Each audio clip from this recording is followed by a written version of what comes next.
Not losing your sexual energy physically is so much easier than not losing it mentally. But what do we mean? What do we mean not losing our sexual energy mentally? So I spent, since my early 20s, I think I mentioned, I I read a book. It was an Indian-based book. I think it was from Swami Shivananda, or yeah, Shivananda. He's a little too aesthetic for me. I'm more non-aesthetic, but his words really resonated with me. And he was talking about the disastrous results of losing your sexual energy via masturbation and all that. So it really hit me because I had a sensitive nervous system. I had a lot of health issues, and he was talking about how that could help, like my health issues, and build my nervous system up. And so I'm like, yeah, right on. But his words had power. It wasn't just something I read off the internet or something. Like, try this new electronic neuro program. It's not like that. It's like he was speaking truth. We have to be able to discern when someone's speaking truth or when it's just mind-based propaganda, because yeah, that's a dime a dozen. All these new things. Try this, and hook this thing up to your head, and then you can meditate and do this. What is it? Nanotechnology, and this will bring you into a state of peace and bliss. I mean, there's so many things that people fall for. Anyway, so he was explaining about this, and I took it, man. I took it to heart, and I stopped ejaculating. I would still masturbate though, and I would justify it by saying I was doing this Taoist techniques, where you can, it's like Mantak Chia, okay? He seems legit, he seems authentic, but I don't know anybody that can do what he's saying, And for me, when I would get up to the point of almost, ejaculation, and I would cut it off. I would try to bring the energy up and circulate it in the micro orbit, etc. All that ended up happening, I was a dopamine addict. I was just constantly getting dopamine hits from this whole practice. So even though I wasn't ejaculating, which was still much better than ejaculating, okay, I will say that. So that's why I say this is one level, not ejaculating or being abstinent physically. This is one level. It's better than none. But the dopamine hits that I was getting, because I couldn't just not touch it. I just couldn't. I had to touch it. So therefore, because the energy was just so strong, because I was in my 20s and even 30s the same, I had to do something. And so I tried to channel it through these Taoist techniques. But it just ended up, actually in time, it made my nervous system worse because of this constant dopamine hits that I was getting. And I would be full on, a lot of energy, but it was a restless, manic type energy. And I was justifying, saying, oh, I just have so much energy because I'm stimulating the sexual energy, and I'm sublimating it, and I'm doing all this, and really I'm just getting some intense dopamine hits, But that took time to realize this. Anyway, having mental abstinence is this. Now we're getting into the realm of lust and trying to get hits of validation, trying to be charming when I meet a girl to get her to give me a sense of approval or to see that she wants me sexually, so that then I can feel, yeah, I got it. All that stuff. That burns my energy also, you see. When I'm free of that, man, that's a whole nother level. That's a whole nother level. It's not like, let's say you got physical abstinence here.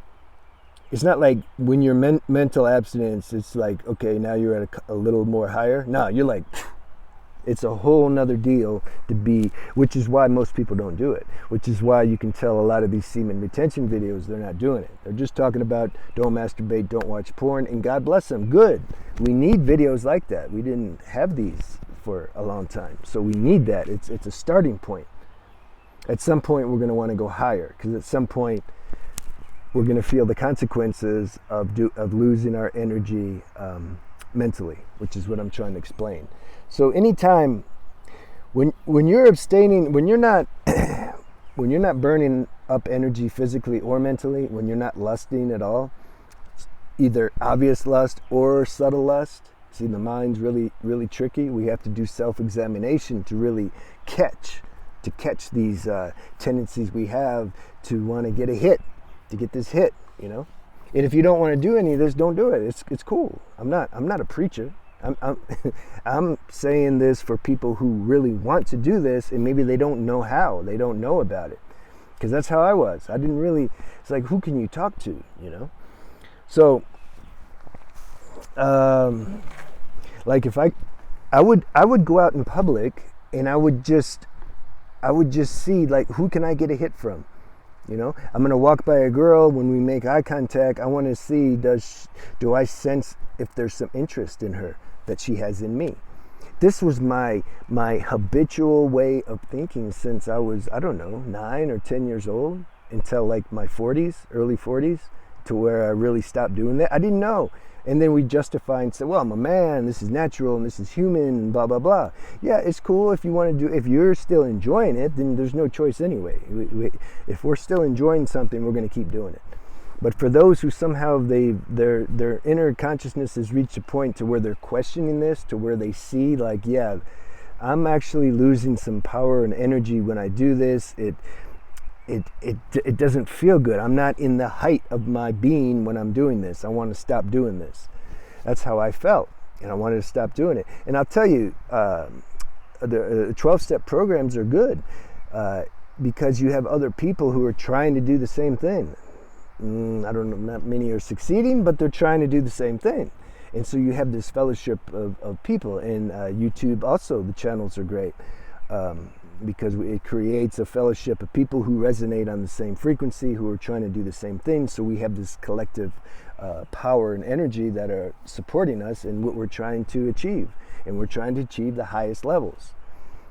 This is what our destiny is. Like, why waste time on frivolous nonsense and material stuff when we die? We don't take any of that with us. All that we're going to take with us when we die is our level of consciousness, the character that we've built.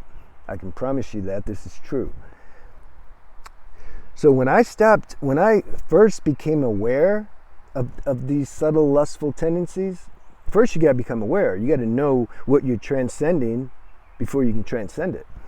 So when I started, I would write it all down. What are the ways that I lust mentally? Subtle, grow, as subtle as you can get. Write it all down. Get it clear, looking at it like clear. And then as you go through your day, you pay attention. Am I doing it? Am I doing it? And you get to where you can stop doing it, but the tendency to do it's still there.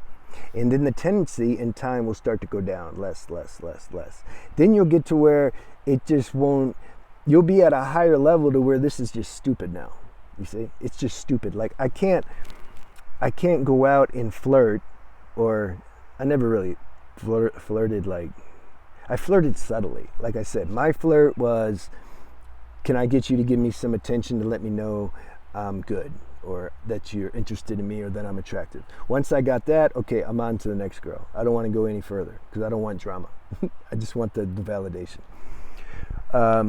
So you get to where, though, that becomes just silly. It's like, look back, there's certain habits and things you used to do in your life that now when you look at it, it's just silly. Like, you just don't do it. This will become the same thing. Yeah, this is the promise I give. So, and even if a girl, because girls do it too, though. You see, it's not like just guys do this. Girls, they do this big time also. It's more subtle, though.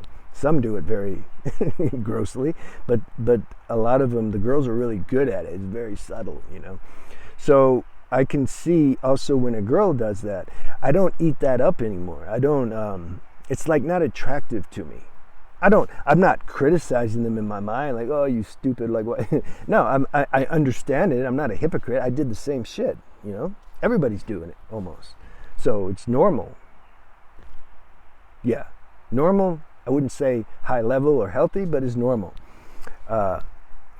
So when they do it, you know what I do?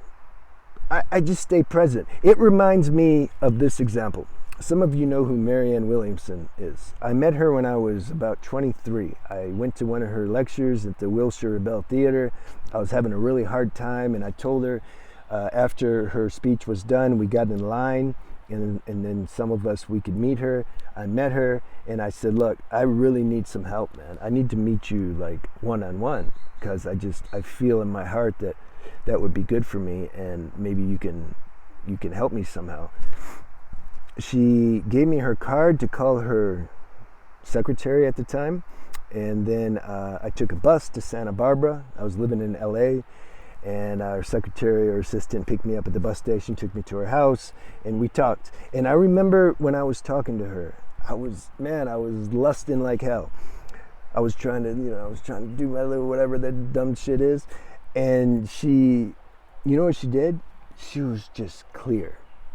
She didn't criticize me. She definitely didn't go along with it, but she just stayed clear. And you know what that did? It helped me not to do it. It mirrored me when I was doing it. I was like, whoa, what are you doing? Like, I thought you were here. This is my dialogue, my inner dialogue. I'm like, you're here to get help. Why are you trying to flirt with her? It's just because it's an old habit and tendency, And I stopped doing it, and then we connected better, more from consciousness to consciousness, from the heart, And so that's what I do now. That's why it's funny, because it was done to me, and now that's what I do. And it comes natural. It's not a technique. Something inside this inner guidance just tells you how to handle any situation, basically, not just this situation, any situation. And so that's what mental abstinence is. Hopefully you got a good idea of that. And the balance that in confidence, when I say balance, emotional balance, mental balance, physical body's healthier because there's not so much dopamine and adrenaline running through the body all the time like it does when we're lusting and doing this stuff. Things are you're just balanced. You're full on with energy, but balanced. Like I could run up this mountain, or I can just sit here and chill and talk to you. It's a nice balanced way to be.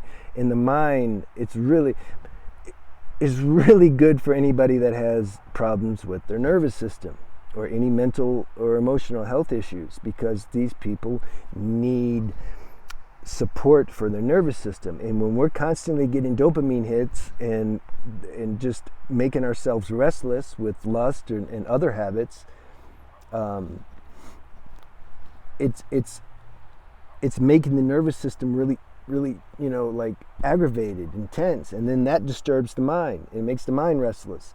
And then the go-to when our mind's restless is that there's a tendency to indulge in certain habits that aren't good for us, but help us escape from feeling this restlessness. And you see, this is how the whole negative cycle works.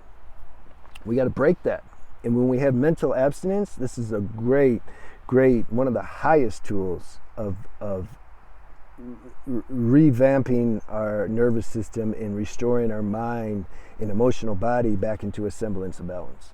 And then you add diet on top of that, good diet and healthy lifestyle habits like I've already talked about, and spiritual practice. When you add all that together, what else are you going to do? Just keep getting higher. But you're already at a point where you're good. You're no longer like, oh God, when's this going to get better? No, you're already better.